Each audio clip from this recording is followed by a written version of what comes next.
Hey, what's good? It's your favorite stoner, Dee Wile, coming at y'all another day.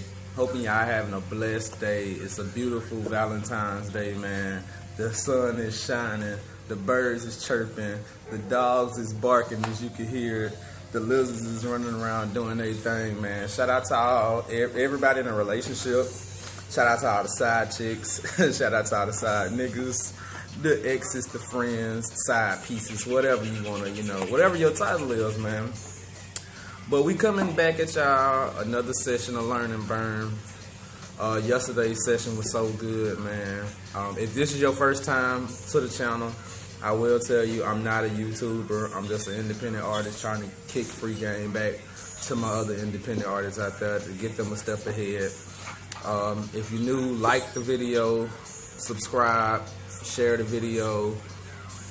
This is just Learn and Burn, man. If you got a blunt, a bowl, a bong, a dab, whatever whatever your preference is, go on and, fire it up, light it up, inhale, get you something to drink, get you a notebook, take notes, man. Today's lesson is not even really gonna be a lesson. It's just gonna be a backstory, of me and who I am. Basically, because the first episode I didn't even really tell. If you didn't know, you didn't know. But for all y'all who don't know, I go by Dee Wile. Hoes call me D. Independent artist, born in Mobile, Alabama. Born and raised, actually. Was there for 18 years. Went to Tennessee to do my really, I joined the military, and that was my first real duty station. It was on the Tennessee and Kentucky border. Everybody who familiar with Fort Campbell, you know exactly what the hell I'm talking about. It's on the borderline, bro. It's so confusing that you can be here and then in 5 minutes you can be across the border, and the rules and the state taxes and everything is completely different. So you really got to know where you're at. It's a bunch of bullshit. But that's besides the point.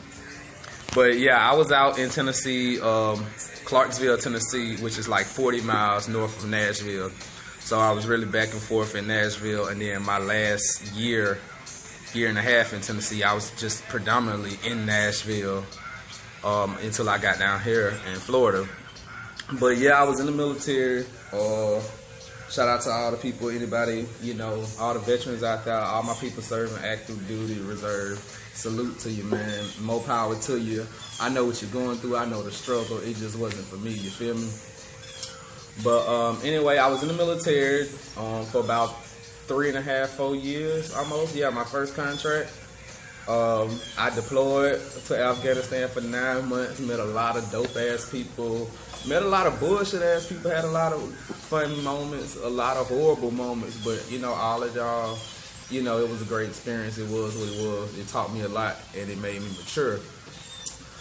But right around the time I got out of the military, I don't want to say picked up music, but this is really what it was. I had always had a passion for music, even coming up as a kid. I remember me and my cousins used to have this little R&B group. This was right around time B2K and Day 26 and all that was at. So boy groups, R&B groups was the thing, man. But anyway, we had a little group. Even coming up as a kid, I always been good with words. I always wrote poetry or short stories, even in elementary schools.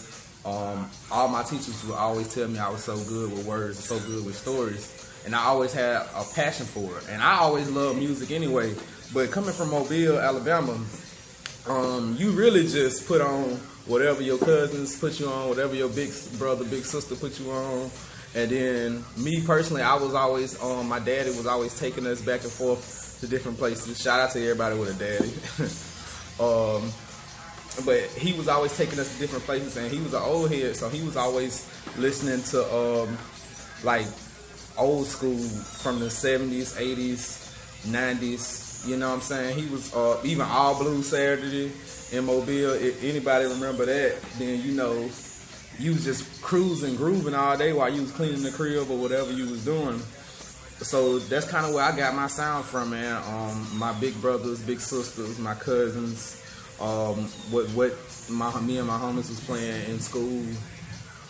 or whatever, and then just riding with Pops, getting put on whatever he put on. So anyway, I was doing music. I really started recording around, I say 2014, right when my brother passed. Shout out P, you know what I'm saying? R.I.P. to you, brother. And it was really just more so of, man, I realized like life is short. Like, I needed a way to get out my pain, my emotion. You know what I'm saying? The only way I knew how to do it was with writing. But at the same time, it was like, man, I really feel like I could probably be a rapper or something. You know what I'm saying? But where I'm from, everybody's a rapper, bro. Like, you could throw a fucking rock and hit a rapper in Mobile. And then coming up to Tennessee, it's the same shit. It's just a different area. Like, when you, I don't know, y'all ever notice how when you start doing something, you know, it seems like everybody else is on it now. So that's kind of what it was. So it was a little hesitation. And I tried it out. I'm not gonna lie, at first I was whack as hell. All my homies was like fake gassing me up, like, we with you, but this ain't really hard. Like, they were trying to find a good way to say it. And it was cool. It ain't even no shade or no hate or nothing, because looking back, I was whack as hell. Like, I didn't know who I wanted to be as a musician, as an artist. You know, I hadn't found myself. It was just like, I basically was like, okay, I'm gonna try rapping. I had found a bunch of beats online, like listening to some beats, and I was just like writing real quick. I was like, okay, it was like Future type beats, so I would write a song that I feel like Future, you know, sounded the well, or it would be like 2 Chainz type beat, and I was rapping like 2 Chainz, or J. Cole type beat, and I was rapping like J. Cole. Not, you know what I'm saying, just early, just looking back at it, it was really whack, but it's all growth, it's all development. You gotta find yourself as an artist. And that's really what it is, man. It took me, I say, 2014, all the way to 2015, just trying to, you know, I was just trying, it was, I say, from April of 2014, probably to about January 2015. And I wasn't full-time in it. I was still in the military, so I was just doing it kind of like part-time, like, when I got off, I pick a beat and try to rap to it or whatever, and then I go to the studio on Saturday or whatever. But even with that, I was paying for studio time back then, so I was rushing low-key when I was in the studio, because it was 30, 40 an hour, and I was like, man, let me just get 2 hours, and I try to knock out like 6 or 7 songs. And they would all be rushed. It sounded like I was crying or something, because I was so out of breath. Like, I wasn't dubbing nothing. It was horrible. I was whack, but I thank God that I made it through that. So anyway, I had actually stopped like January 2015, because I was like, man, I ain't going nowhere with this. Like, I thought it was gonna be like some overnight success type shit, like some Trinidad James. Like, no lie, that's what I was really like banking on. Like, Bobby Shmurda had just popped off, Trinidad James, Rich Homie Quan. So I was like, man, all I need is something catchy, you know what I'm saying? And I thought I had catchy shit, but it was whack, bro. So I had stopped. And then, I want to say like March, April time frame 2015, I had just picked it back up. Like, every song I heard on the radio or every beat I liked, it would immediately like get stuff turning in my head, and I could, you know, almost put together 6 or 7 bars just right there off the, you know, off the top, just off the love of the beat.